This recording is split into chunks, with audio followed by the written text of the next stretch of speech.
이렇게 부활절 날은 우리가 성탄절을 더 기다리고 성탄절을 더 기뻐하는데 부활절이 더 중요해요. 부활이 아니라면 성탄절도 의미가 없어요. 근데 부활절 때문에 성탄절이 더 의미가 있는 것이고 부활절 때문에 예수 믿는 우리의 맛이 있는 것입니다. 부활이 아니라면 다른 종교와 똑같아요. 선을 행하는 것. 그런데 부활절은 전 세계 어떤 종교에도요, 마호메도, 석가모니도, 공자도 모두 무덤이 있어요. 그 무덤에 그 속엔 분명히 뼈가 지금도 있을 거예요. 전 세계에 얼마나 많은 무덤이 있습니까? 그 많은 무덤에 사람들은 관심 없어요. 빈 무덤, 2000년 전에 비어버린 무덤, 그 빈 무덤엔 관심이 있어가지고 전 세계에서 그 무덤 보러 성지순례 가지 않습니까? 예수님의 제자와 마리아들은요, 이른 새벽에 향품을 바르려고 무덤에 올라갔어요. 무덤 문이 활짝 열려 있으면서 그 안에 시신이 없는 거예요. 그래서 마리아는 울었어요. 여러분, 영적으로 깨어있다면, 영적으로 눈치를 챘다면 울 일이 아니고 웃을 일입니다. 무덤이 비어있는 게 우리에겐 소망이고, 무덤이 비어있는 게 희망이고, 무덤이 비어있었기 때문에 우리가 사는 것입니다. 무덤에 그냥 예수님의 시신이 있다면 안심했을까요? 무덤에 그냥 시신이 그저 있었더라면 우리는 지금 그 2000년 전에 그 무덤에 아무도 관심 없을 거예요.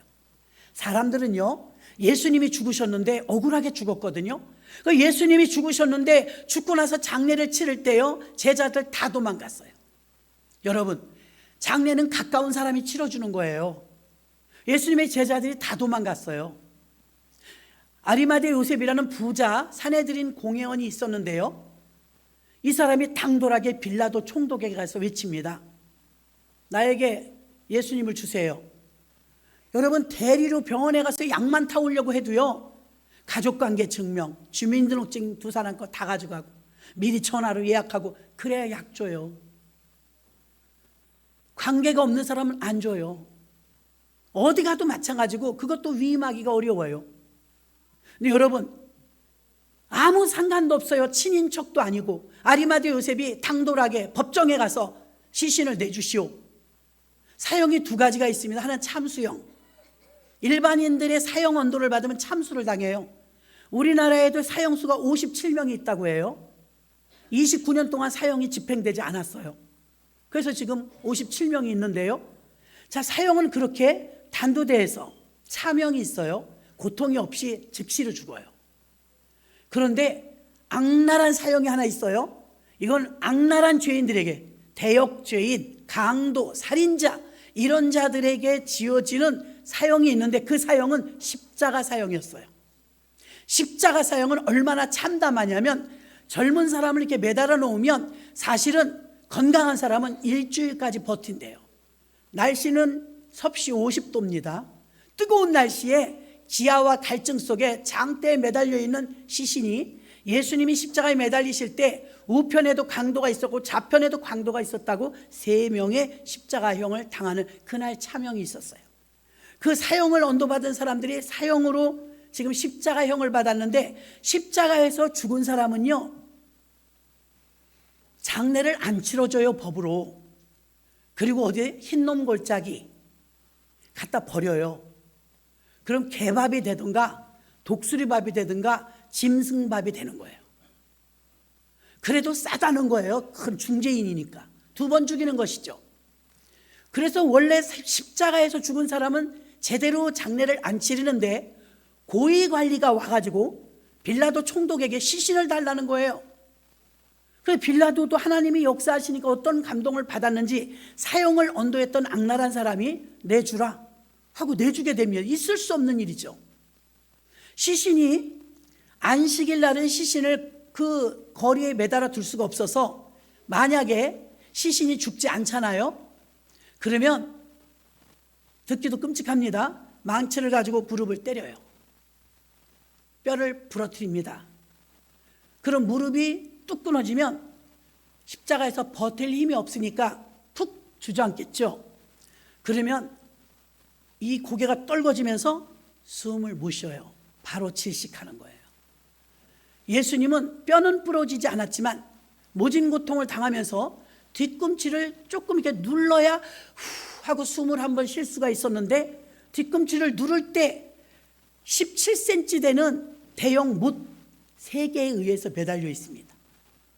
그러면 뒤꿈치를 눌러서 한번 치켜 올리려면 찢어지는 고통이 있었다는 것입니다. 엄청난 고통을 몸으로 감내해야 했어요. 그리고 예수님이 그 머리부터 발끝까지 피가 안 나는 데가 없었습니다. 밤새 고문당하셨죠. 채찍에 맞으셨죠. 머리에는 가시면류관을 쓰셨죠. 팔다리는 대못을 박히셨죠. 나중에 옆구리를 창으로 찌르죠. 피가 안 나는 곳이 없었어요. 일반인들은요, 침향, 몰약, 방부제죠. 이 고급 침향을 3근이면 염을 다 한답니다.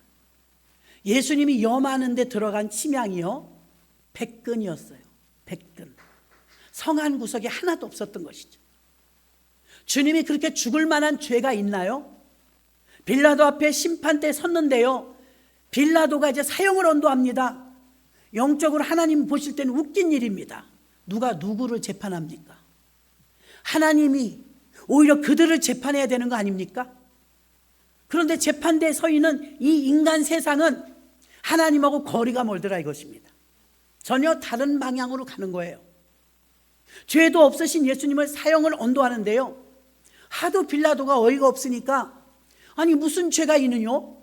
마음속으로 깨달았습니다. 시기 질투로 이렇게 내줬구나. 그러면서 특별 사면법이 있었는데 6월절을 만나면 한 명의 죄수를 풀어주는 사면법이 그때 있었어요. 그때 당시 예수님하고 죄수는 딱 2명이었습니다. 누구냐면 한 사람은 바라바, 한 사람은 예수님이었어요. 이게 지금 같이 집행하고 재판을 받고 있었습니다.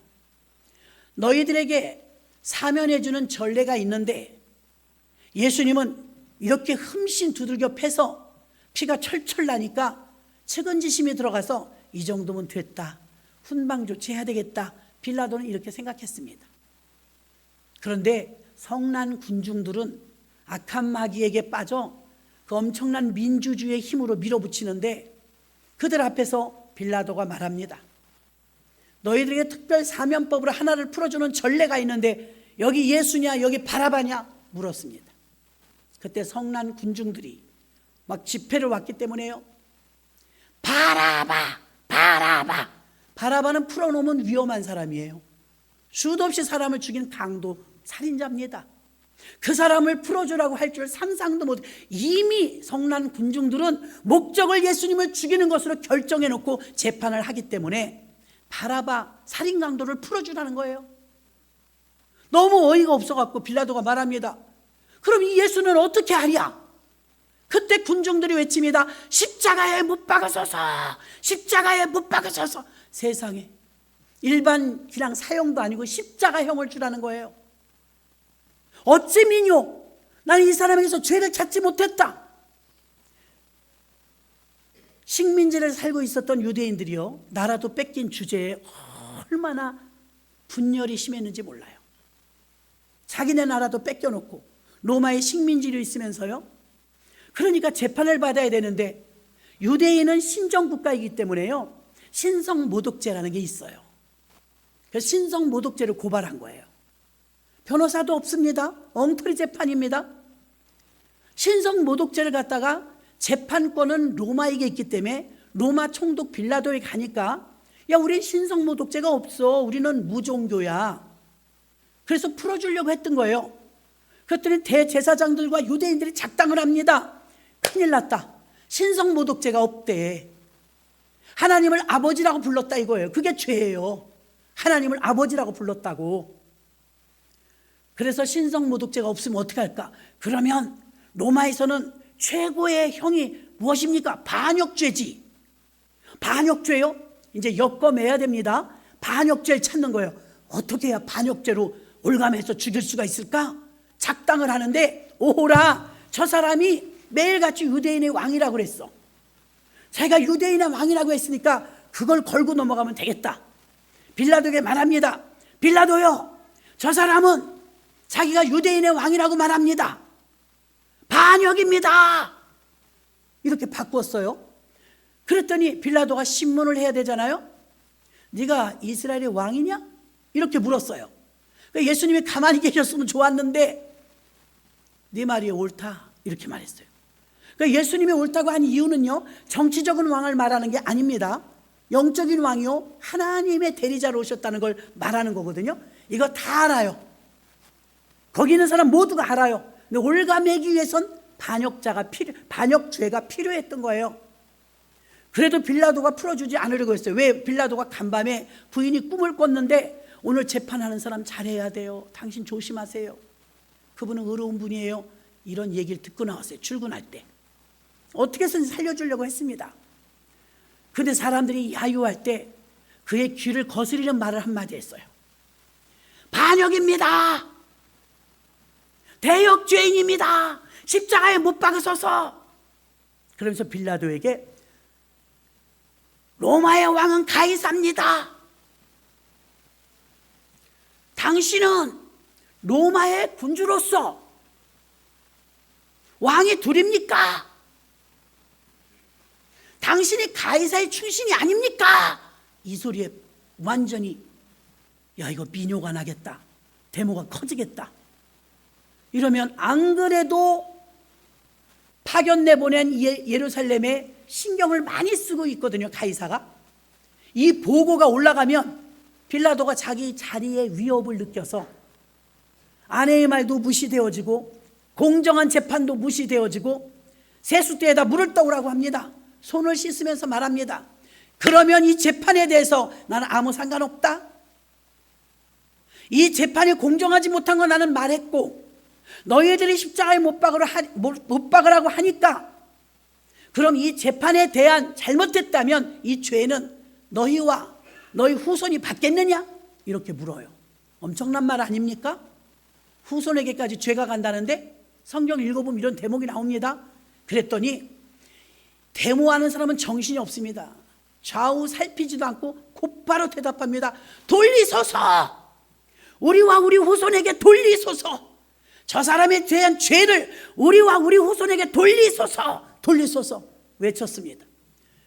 할 수 없으니까 빌라도가 손을 씻으면 나는 죄 없다. 니네 나라 사람인데 니네 나라 사람이 죽이라고 하니까 그러면 너희 좋을 대로 하라. 여봐라. 십자가형에 내줘라. 그래서 예수님이 십자가에 달리게 되는데요. 우리와 우리 후손에게 돌리소서. 후손한테 물어보지도 않고 자기들이 후손의 앞날을 막 보증했습니다. 그 결과 히틀러를 통해서 이스라엘 유대인들이 600만 명이 학살됩니다. 유대인만 죽어요. 어찌하여 우매해서 하나님의 아들 예수 죽이는 것을 두려워하지 않아서 우리와 우리 후손에게 돌리소서 그대로 돌려줬습니다. 예수님은 그렇게 죽으셨어요. 빌라도에게 이제 그런 여러 가지 과정이 있었기 때문에 친인척 조사도 안 하고 친인척이 아닌데도 아리마대 요셉이 당돌이 와서 예수님을 주십시오. 장례치를 겁니다. 새 밥이 되고 짐승 밥이 되도록 흰놈 골짜기에 던져야 되는 시신을 달라는데 시신을 내주라. 시신을 받으러 갔습니다. 우편강도 자편강도가 아직 덜 죽었을 때 무릎에 망치를 후려갈겨 그들을 죽여버렸어요. 예수님한테 오니까 예수님 벌써 죽었네. 망치를 칠 일이 없는 거예요. 시편에 말씀했습니다. 예수님의 뼈는 꺾이우지 아니하리라. 이 예언이 성취되느라고요.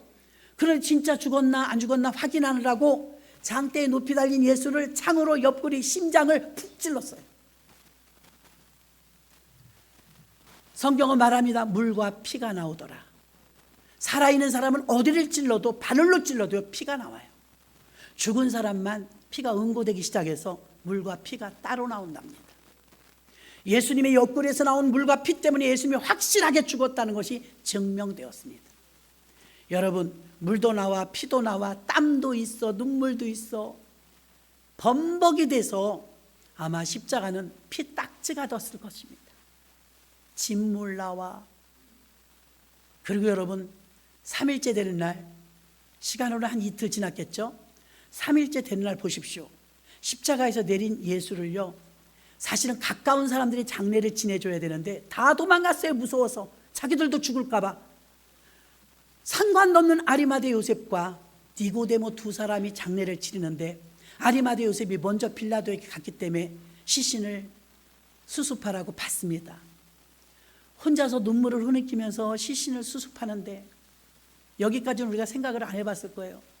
딱 달라붙어 있고 피와 진물과 땀으로 얼룩진 십자가에서 못은 3개가 박혔죠. 가시면류관은 그대로 박힌 채로 운명하셨잖아요. 십자가와 예수님을 분리하는 작업도 오래 걸렸을 거예요. 혼자 했어요. 아리마대 요셉이. 우린 생각이나 해봤습니까?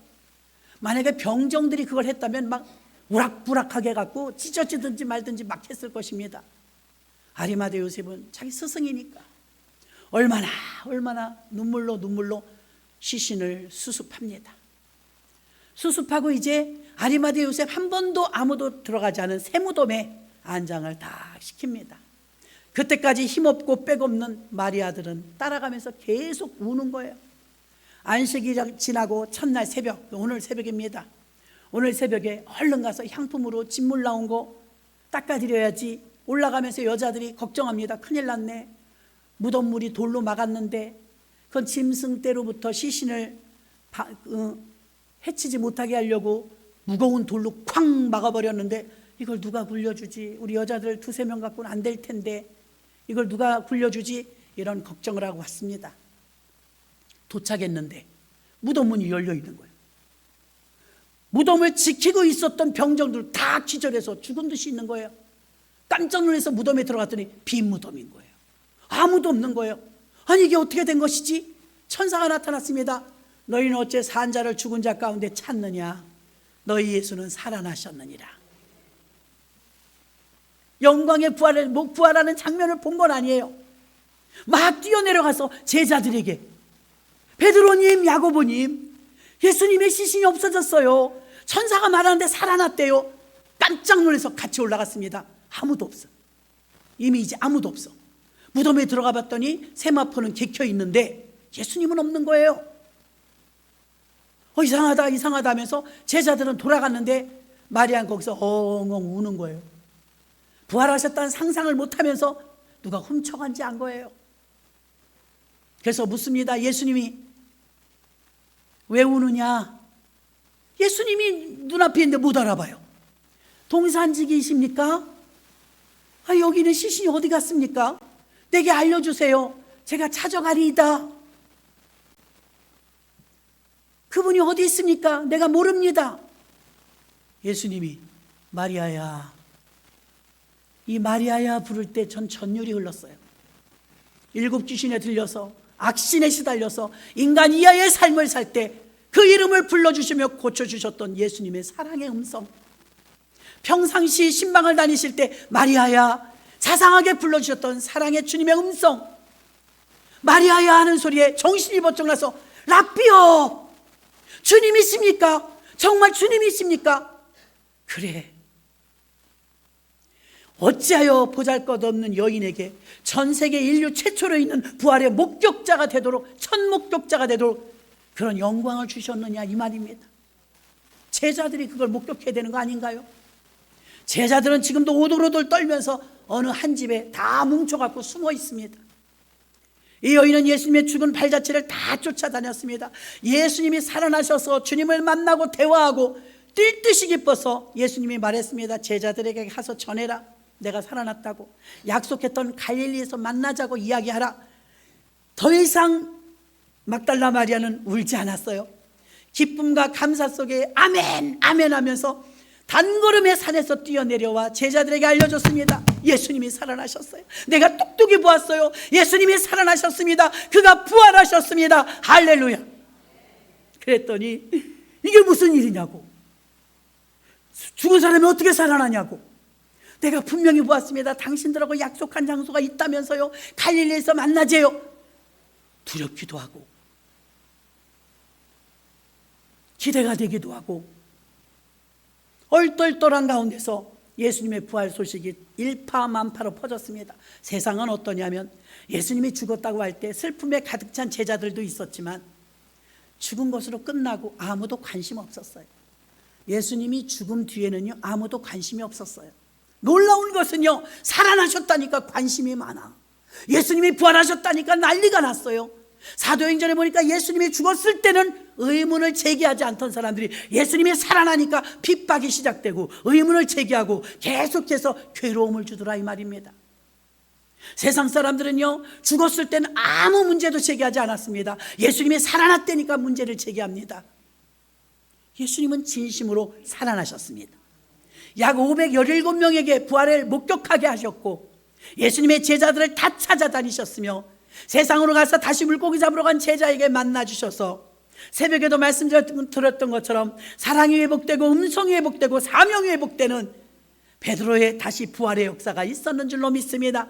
예수님이 첫 번째 부활의 열매였지만 예수님이 부활하신 짠 하고 나타난 그 모습 때문에 베드로가 부활됐고 도마가 부활됐고 마리아가 부활됐고 할렐루야.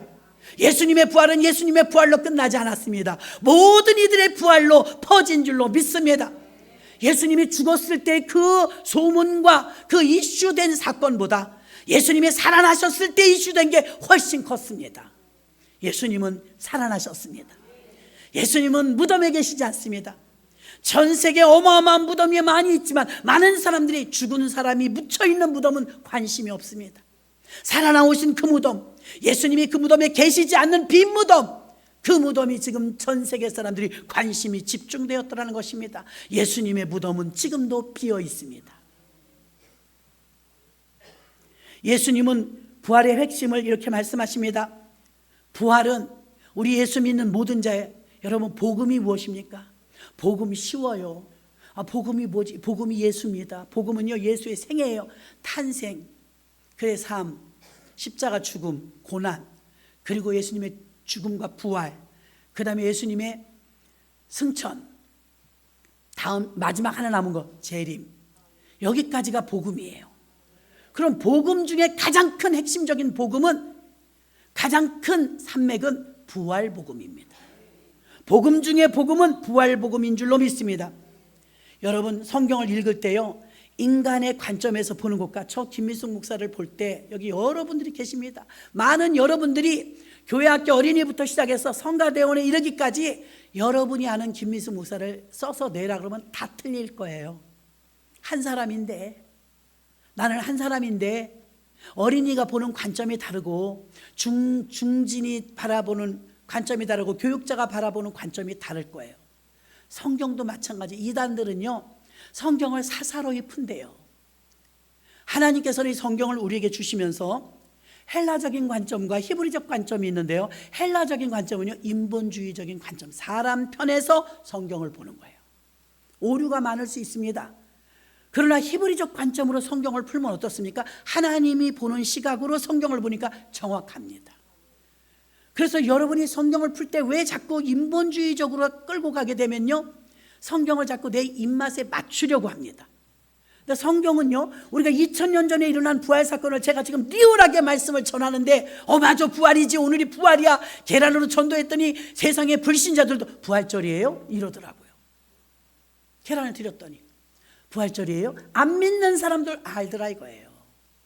부활절이, 여러분 부활절이 절기를 지키는 날, 계란만 주는 날입니까? 부활절은 주님이 살아나신 날, 그가 부활하신 날, 역사적인 날입니다. 이게 절기로 끝날 문제가 아니라 이것입니다. 이 절기의 문제, 예수님이 혼자 부활했지만 혼자 부활하고 만 것이 아니라 이 전파되는 모든 곳마다 사는 역사가 일어났기 때문에 제자들에게도 부활, 여인들에게도 부활, 복음을 듣는 모든 사람에게 부활의 역사가 일어났습니다. 전파되는 모든 자들을 통해서. 그래서 복음 중에 진짜 복음은 부활 복음입니다. 네, 성탄 복음이 아니고요, 부활 복음이 최고의 복음입니다. 이걸 우리가 2000년 전에 있었던 사건을 제가 아무리 리얼하게 전한다 할지라도 여러분이 어떻게 알겠어요? 저는 어떻게 알겠어요? 성경에 써 있어서 아는 겁니다. 성경에 써 있어. 고린도전서 15장 3절로 4절 봅니다. 내가 받은 것을 먼저 너희에게 전하였노니, 보십시오. 이는 성경대로 그리스도께서 우리 죄를 위하여 죽으시고 장사 지낸 바 되었다가 성경대로 사흘 만에 다시 살아나사. 성경이 말해주는 거예요. 성경을 떠나서 내가 환상을 보았다, 내가 계시를 받았다 믿을 수 없어요. 왜? 구약에는 믿을 수 있어요. 신약에는 여러 꿈으로 봤다, 환상으로 봤다 너무 의지하지 마세요. 왜냐? 이미 성경을 우리에게 정확하게 주셨는데 뭘 더 보여줍니까? 성경에 다 나와 있습니다. 그러므로 2000년 전에 있는 사건을 지금 제가 왜 말합니까? 2000년 전에 부활이 있었고 그 부활은 지금도 계속 전달되어지고 우리 대한민국 복음이 들어온 날이 부활절 날이에요. 1885년 부활절 날 이른 새벽에 제물포로 복음이 들어왔어요. 제물포. 언더우드 선교사, 아펜젤러 선교사를 통해서 우리나라에 복음이 들어왔는데 그날이 부활절 날이었어요. 여러분, 그 부활절에 복음을 들고 왔던 이 목사님들의, 선교사님들을 통해서 얼마나 많이 퍼졌냐면 대한민국 전체 6만 개의 교회와 이렇게 어마어마한 성도들로, 약 1천만 명의 성도들로 이렇게 늘어날 수 있었던 것은 부활복음의 능력이에요. 부활복음의 열매입니다. 앞으로도 계속해서 열매가 맺힐 줄로 믿습니다. 성경대로 오셨다, 성경대로 살아나셨다 이 말입니다. 사람이 여러분 성경을 많이 왜곡합니다. 신신학을 했네, 자유신학을 했네, 진보신학을 했네 하면서 목사님들마저도 성경에 손댈 때가 많아요. 여기는 오류가 있어, 여기 고쳐야 돼. 여러분, 성경은 손대는 게 아닙니다. 성경은 요한복음 10장 35절에 성경은 패하지 못하나니 하나님의 말씀을 받은 사람들 신이라 하였거늘, 베드로후서 1장 20절 먼저 알 것은 경의 모든 예언은 사사로이 풀 것이 아니 성경은 사사로이 풀지 말래요. 디모데후서 3장 15절 또 내가 어려서부터 성경을 알았나니 성경은 능히 너로 하여금 그리스도 예수 안에서 있는 믿음으로 말미암아 구원에 이르는 지혜가 있게 하느니라. 아멘. 성경에 다 써 있단 말입니다. 성경대로 된다 이 말입니다. 예수님은 부활하셔서 제자들의 모습을 미련하고 더디 믿는 자들이여 왜 부활을 모르느냐 말했습니다. 고린도전서 15장 2절 보니까 너희가 만일 나의 전한 그 말을 굳게 지키고 헛되이 믿지 아니하였으면 이로 말미암아 구원을 얻으리라. 믿지 않으면 우리는 헛것이다 이거. 부활을 믿지 않으면 헛거다 이거예요. 우리 헌신도, 우리 예배도, 우리가 열심히 교회 다니는 것도 부활을 안 믿으면 헛거라 이거예요. 그래서 복음 중에 복음은 부활 복음이다. 두 번째는 복음은 신앙의, 이 부활은 신앙의 핵심입니다. 핵심. 신앙생활을 하시는데 여러분, 아우 난 교회 찬양이 좋아, 나는 기도가 좋아. 아니요, 신앙의 핵심은 부활입니다. 고린도전서 15장 12절부터 보면 그리스도께서 죽은 자 가운데서 다시 살아나셨다 전파되었거늘 너희 중에 어떤 이들 어찌하여 죽은 자 가운데서 부활이 없다 하느냐. 만일 죽은 자의 부활이 없으면 그리스도도 다시 살지 못하였으리라. 그리스도께서 만일 다시 살지 못하였으면 우리 전파하는 것이 헛것이요. 헛거라잖아요. 전도도 헛거고 설교도 헛거라는 것입니다. 그러므로 이런 부활은 항상 전해야 되는 것을 가지고 있고, 마리아가 막 뛰어나가서 예수가 부활하셨습니다, 그는 살아나셨습니다 외쳤던 것처럼 지금도 우리에게 맡겨진 이 과업을, 예수님은 부활하셨습니다, 그는 살아나셨습니다, 나는 삶을 통해서 부활을 체험했습니다 라고 여러분들이 전파해야 할 차례인 줄로 믿습니다. 헛것이란 알맹이가 없는 빈 것, 껍데기를 말하는 것입니다. 그래서 헛것이 되지 않기 위해서 우리는 부활이 신앙의 핵심이 되어야 될 줄로 믿습니다. 요한복음 11장 21절 마르다가 예수께 여짜오되 주께서 여기 계셨다면 내 오라비가 죽지 아니하였겠나이다. 나사로가 죽었을 때 예수님이 가서 말했습니다. 나는 부활이요 생명이니 이것을 너희가 믿느냐? 그랬더니 마르다가 주님이 여기 계셨더라면 우리 오빠가 안 죽었을 텐데요. 또 장차 먼 훗날 주님의 재림 때 부활을 내가 믿나이다. 아니, 예수님의 마음은 지금 믿냐고 물어보는데 과거에 믿는다, 미래에 믿는다. 그러니까 예수님의 마음과 마리아의 마음이 지금 하나가 안 되는 거예요. 통하지 않는 거예요. 다시 묻습니다. 나는 부활이요 생명이니 살아서 나를 믿는 자는 영원히 죽지 아니하리라. 살아서 믿어야 영원히 죽지 않는 효력이 발생합니다. 우리가 영원한 영생으로 가려면 살아서 믿어야 됩니다. 죽은 뒤에 후회하면 소용없다는 것입니다. 믿음이란 구원의 속성으로서 과거와 현재와 미래까지 포괄적으로 그 부활을 믿는 것입니다. 마지막 세 번째는 부활은 우리가 말한 것처럼 복음의 핵심이요 신앙의 핵심이요 마지막 삶의 핵심입니다. 부활신앙에 가진 자는 실망하지 않아요. 사도행전교회 사도들은요, 얼마나 많은 핍박을 받았는지 모릅니다. 그들은 목숨의 위협 앞에서도 복음을 주저하지 않았습니다. 뒤로 물러가지 않았습니다. 담대했습니다. 왜요? 부활신앙이니까. 죽어도 사는데 뭐 무서울 게 없는 거예요. 요한복음 11장 25절, 예수께서 가라사대 나는 부활이요 생명이니 나를 믿는 자는 죽어도 살겠고 무릇 살아서 나를 믿는 자는 영원히 죽지 아니하리니 이것을 내가 믿느냐? 여러분도 아멘 하셔야 합니다. 살아서 믿기 때문에 여러분은 영생을 하게 되는 줄로 믿습니다. 요한복음 11장 43절부터 이 말씀을 하시고 큰 소리로 나사로야 나오라 부르시니 죽은 자가 수족을 배로 동인 채로 나오는데 얼굴은 수건에 쌓였더라. 예수께서 가라사대 풀어놓아 다니게 하라 하시니라. 아멘. 주의 말씀은 창조의 능력이 있기 때문에 죽은 나사로가 바로 나왔다는 것입니다. 우리는 불투명했던 우리의 부활의 확신이 이번 부활절을 맞이해서 확신 있는 부활로 믿음이 되어야 될 줄로 믿습니다. 무덤을 막고 있었던 큰 돌, 이건 절망입니다. 우리 삶 속에 큰 돌 같은 짐 없습니까? 질병으로, 환난으로, 절망으로, 절규로 막혀있는 이 엄청난 돌, 이거 우리 힘으로 밀어낼 수 있습니까? 여자들도 올라가면서 생각해, 이 돌을 누가 굴려줄꼬, 누가 굴려줄꼬, 사람이 모자라, 이렇게 생각하면서 올라갔습니다.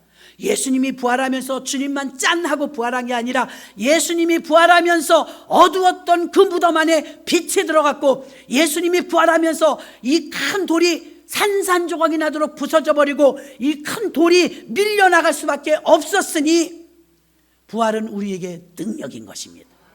부활신앙이 있으면 안 되던 사업이 뒤집어지는 것입니다. 아팠던 몸도 일어나는 것입니다. 안 되던 문제도 일어나는 것입니다. 예수님을 만난 수많은 사람들은 다 일어났어요. 안진뱅이도 일어났어요. 소경도 일어났어요. 죽은 자도 일어났어요. 중풍병자도 일어났어요. 예수님은 다 일으켜 세우는 줄로 믿습니다. 부활 믿음은 우리에게 이렇게 일으켜 세우는 능력이 있는 줄로 믿습니다. 무덤을 막고 있었던 절망, 무덤을 막고 있었던 어둠, 무덤을 막고 있었던 문제, 무덤을 막고 있었던 환난을 우리 힘으로 감당할 수 없지만 주님의 부활과 동시에 이 무거운 돌을 밀어내 주셨습니다. 우리 힘이 아니라 주님의 부활로 일어난 능력인 것입니다. 여러분의 삶 속에 어두컴컴한 모든 문제들이 이와 같이 부활 믿음이 내 안에 들어오는 순간 밀려나가게 되어 있는 것입니다. 견딜 수 없는 것입니다. 부활을 믿는 사람은 어떠한 삶을 삽니까? 삶이 뚜렷합니다. 질이 다릅니다. 예수를 믿어도 두 길을 가는데요, 한 사람은 세상이 전부인 사람, 육체에 속해서 삽니다. 또 한 사람은 신령한 몸으로 하늘의 영광을 위해서 삽니다. 그래서 썩을 것을 위해서 살지 않고 썩지 않을 것을 위해서 삽니다. 그래서 이 부활의 믿음을 여러분에게 절실하게 요구되는 것은 이 험악한 세상에, 불투명한 세상에, 문제 많은 세상에 이 큰 돌을 굴려줄 수 있는 힘이 우리에겐 없는데, 부활신앙이 내게 들어오면 약을 먹으면 효능이 나타나는 것처럼 부활의 믿음이 내 안에 훅 들어오면 문제는 떠밀려 나가게 되어 있습니다. 이것을 체험하셔야 됩니다. 그래서 삶의 핵심이 부활이어야 될 줄로 믿습니다. 말씀을 정리합니다.